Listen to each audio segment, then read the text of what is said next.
See, I knew I had very talented clients. I mean, when I had Fred Coe, or when you had Tad Moselle and, Danny Mann, and you had all these Martin Manulis, and I went into CBS. Nobody was going to push me around. I mean, they wanted Martin Manulis, and I wanted always creative freedom and creative right. I was the first person to fight really for creative freedom. I demanded that my clients have creative control. I sort of, forgive me, I don't mean to, again, to be immodest, but I set sort of what am I trying to say? I set a standard for that.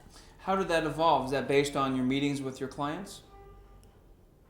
I think I had an instinct for it. I guess I was probably because my father had never been made what he should have realized from all his inventions and creativity, and I think I had a terrific instinct to protecting creative people and speaking up for them, and then I became fascinated with how contracts worked. The psychological effect of what went into a contract. I worked very hard at that. How did you learn that part of the business? By spending a lot of time with Eddie Colton, our lawyer. He once would tease me, said he'd like to send me to law school, which I wouldn't have wanted to do, but that was a great compliment. So just asking a lot of questions of him, watching how he negotiates. Right, absolutely.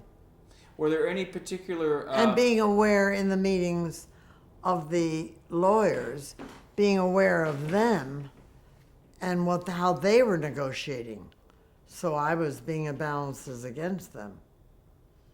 And in modesty, I was smart. I just wasn't going to be upstaged, and I wasn't going to be put down, and I was going to get what Martin Manning should have, or Fred Coe should have, or, and if I'd say, if you don't agree to that, then I would be prepared to walk out. And, oh, no, Priscilla, don't do that, don't. So I wasn't tough, but, I was tough in negotiations. I was very strong-minded.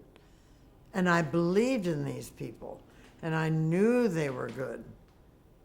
And so I wanted the best for them. And I also had a terrific instinct, which probably came again from my father never having realized what he should have realized from his inventions. I realized that everybody, all these creative people, should realize in the future. I was one of the first ones to set the course where creative people received residuals in the future for their work. I worked very hard on that. That was something new, right? Yeah, that was something new. So it was a very exciting period. Were there any particular times that you can recall where, because of the way you handled the situation, negotiated the deal, that you started to get that reputation of, well, watch out, here comes Priscilla Morgan. Yeah. Were there any times where you came out of a room feeling, I did it, I got it? Yeah, often. Like early on, any times, that contributed to your tough agent reputation? Anything that you can remember? Well, I shouldn't say, I never wanted to be tough. I didn't